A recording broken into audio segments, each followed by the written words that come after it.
Indian elections का अपना अलग चार्म है, लेकिन साथ ही साथ कंट्रोवर्सीज भी इनसे जुड़ा एक नया चैप्टर खोल देती है। 2024 के जनरल इलेक्शंस तो सभी को याद होंगे, जहां कई सारी लीगल कंट्रोवर्सीज देखने को मिली थी, फिर चाहे वो इलेक्टोरल बॉन्ड से जुड़ी हो या फिर ईवीएम वीवीपीएटी मामले से। इन सभी केसेस ने कोर्ट को लगातार हुक्ड रखा था। हालांकि जब इलेक्शंस ओवर भी हो गए, तब भी कई केसेस इलेक्शन पिटीशन के रूप में कोर्ट्स में दिखाई दिए, जहां लूजिंग कैंडिडेट्स ने विनिंग कैंडिडेट्स के अगेंस्ट ये आरोप लगाए कि उन्होंने इलेक्शंस में माल प्रैक्टिस की है और इसीलिए री इलेक्शन होने चाहिए। जहां एक तरफ कोर्ट्स इन मामलों को अभी निपटा के फ्री ही हुआ था कि हरियाणा और जम्मू एंड कश्मीर में असेंबली इलेक्शन शुरू हो गए और हरियाणा असेंबली इलेक्शंस भी कुछ ऐसे रहे कि जहां कंट्रोवर्सीज देखने को मिली। जब कांग्रेस के एक्टिविस्ट ने इलेक्शन रिजल्ट्स को सुप्रीम कोर्ट तक ले जाने का फैसला किया। हरियाणा के रिसेंटली हेल्ड इलेक्शन में बीजेपी ने 90 में से 48 सीट्स जीतकर अपनी सरकार बनाई है। कांग्रेस ने 37 सीट्स जीती, लेकिन इलेक्शन के बाद कुछ एक्टिविस्ट जैसे कि प्रिया मिश्रा और विकास बंसल ने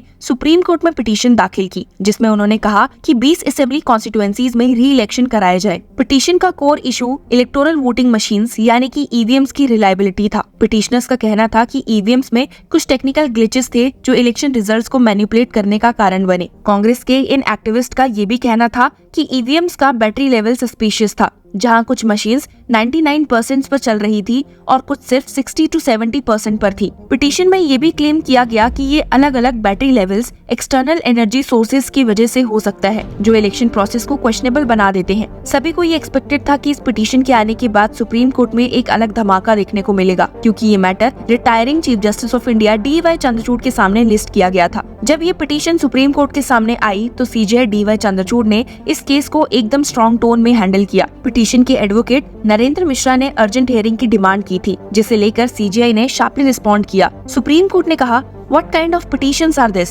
You want an elected government to be restrained from taking the oath? We are putting you on guard. We will dismiss the matter with cost. इससे क्लियर हो गया था कि कोर्ट को इस पिटीशन में कोई सब्सटैंशियल मेरिट नहीं दिखा है। CJI का फोकस ये था कि इलेक्शंस को चैलेंज करने के लिए ये कंक्रीट एविडेंस की जरूरत होती है, न कि बस वेग एजम्पशंस या फिर टेक्निकलिटीज पर डिपेंड किया जाए। फर्दर सुप्रीम कोर्ट ने पिटीशन को एक ब्रीफ हियरिंग के बाद डिसमिस कर दिया। कोर्ट का शॉर्ट ऑर्डर ये था कि taken on record and dismissed. Supreme court ने इस पिटीशन को केवल डिसमिस ही नहीं किया, बल्कि पिटीशनर्स को एक स्ट्रॉन्ग वार्निंग भी दी। CJI DY चंद्रचूड़ ने इस पर स्ट्रिक्ट रिमार्क्स दिए, जो केस के आउटकम को और भी इम्पोर्टेंट बना देते हैं। इस शॉर्ट स्टेटमेंट के थ्रू सुप्रीम कोर्ट ने अपना क्लियर मैसेज दिया कि ऐसी पिटीशंस जो इलेक्टेड गवर्नमेंट्स के वोट टेकिंग प्रोसेस को रोकने का प्रयास करे, उनको सीरियसली नहीं लिया जाएगा जब तक उनके पास स्ट्रॉन्ग एविडेंस ना हो। सुप्रीम कोर्ट के सामने आई इस पिटीशन ने और कांग्रेस के एलिगेशंस ने इस पर एक पब्लिक डिबेट को जन्म दे दिया है, जिसमें इलेक्टोरल इंटीग्रिटी और ईवीएम्स की रिलायबिलिटी पर सवाल उठाए जा रहे हैं। अब ये सवाल उठता है कि क्या कांग्रेस के ये एलिगेशन सिर्फ एक पॉलिटिकल स्टंट थे या फिर इसमें कुछ दम था।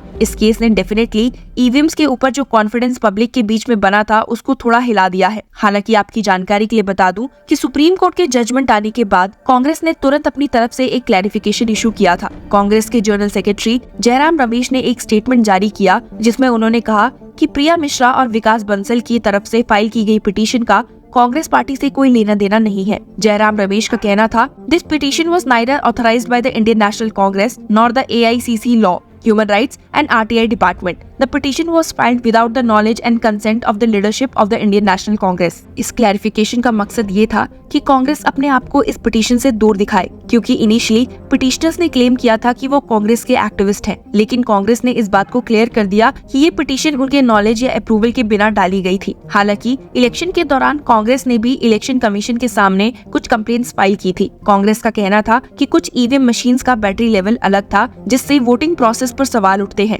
उन्होंने ये भी कहा कि टर्नआउट रेट में फ्लक्चुएशन सस्पिशियस थे। कांग्रेस के जनरल सेक्रेटरी जयराम रमेश ने अपने एक्स पर पोस्ट करते हुए कहा है, in furtherance of the issue raised and the representation submitted to the Election Commission of India on October 9, we have now submitted an updated memo highlighting serious and glaring irregularities in the election process in 20 assembly constituencies in Haryana. We hope the election commission will take notice and issue appropriate directives. पहले election commission ने report किया था कि turnout 61.19% था, लेकिन बाद में ये 67.90% तक पहुंच गया, जो कांग्रेस के डाउट्स को और ज्यादा स्ट्रॉन्ग करता है। इलेक्शन कमीशन ने इन एलिगेशंस का जवाब भी दिया है। उन्होंने क्लैरिफाई करते हुए कहा है कि ईवीएम्स का बैटरी लेवल डिस्प्ले कभी कभी इनएक्यूरेट दिखा सकता है जब वोल्टेज स्पेसिफिक रेंज के अंदर होती है। इलेक्शन कमीशन के ऑफिशियल ने कहा है, EVM battery display shows 99% charge as long as the voltage remain at or above 7.4 volts starting from 8 volt. Once the voltage drops below that level, the display begins to show the actual battery percentage. When the battery level reaches 10%, a replacement is required. इस explanation के बाद election commission ने कांग्रेस के accusations को reject कर दिया था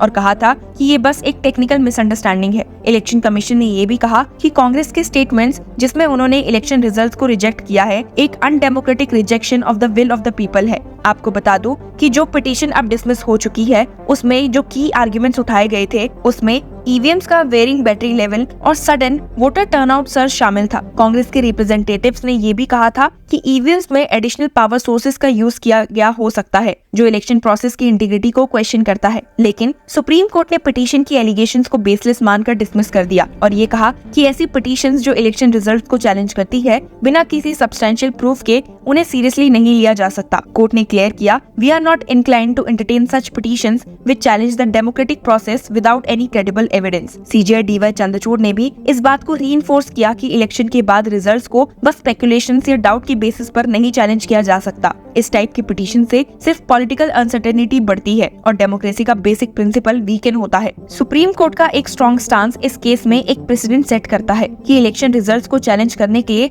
solid evidence जरूरी है। बिना किसी कंक्रीट प्रूफ के ऐसी पिटीशन सिर्फ डेमोक्रेसी के अगेंस्ट जाती है। कांग्रेस ने अपनी तरफ से पिटीशनर्स को डिसोन कर दिया है, लेकिन इस केस ने पब्लिक और पॉलिटिकल डिस्कोर्स में इलेक्टोरल इंटीग्रिटी और ईवीएम्स की रिलायबिलिटी पर एक नई डिबेट छेड़ दी है। सुप्रीम कोर्ट ने अपने रिमार्क से ये क्लियर मैसेज दिया है कि इलेक्शंस का रिजल्ट जब तक क्लियर और सब्सटेंशियल प्रूफ पर नहीं मिलता, चैलेंज नहीं किया जा सकता। सीजे डीवाई चंद्रचूड़ के टफ स्टैंड ने एक बार फिर से इंडियन डेमोक्रेसी का रोबस्ट नेचर दिखाया है, जो पॉलिटिकल और इलेक्टोरल मैटर को बैलेंस करते हुए डेमोक्रेसी को प्रोटेक्ट करते हैं। हरियाणा इलेक्शन का ये एपिसोड एक लीगल बैटल नहीं बल्कि एक पॉलिटिकल वॉर भी हो सकता है, लेकिन सुप्रीम कोर्ट का स्टैंड क्लियर है कि जब तक कोई स्ट्रॉन्ग एविडेंस नहीं होता, तब तक इलेक्शंस को चैलेंज करना और वोट टेकिंग प्रोसेस को रोकने की कोशिश एक फ्रिवुलस एक्शन है। शायद ये बात कांग्रेस को अब समझ आ गई होगी, लेकिन पब्लिक और मीडिया के लिए ये एक ऐसा केस बन गया है जो शायद हरियाणा के पॉलिटिकल लैंडस्केप में लंबे समय तक याद रहेगा। आपको इस खबर पर क्या कहना है, हमें कमेंट्स में जरूर बताइए। And keep watching law chakra for more such legal news and updates.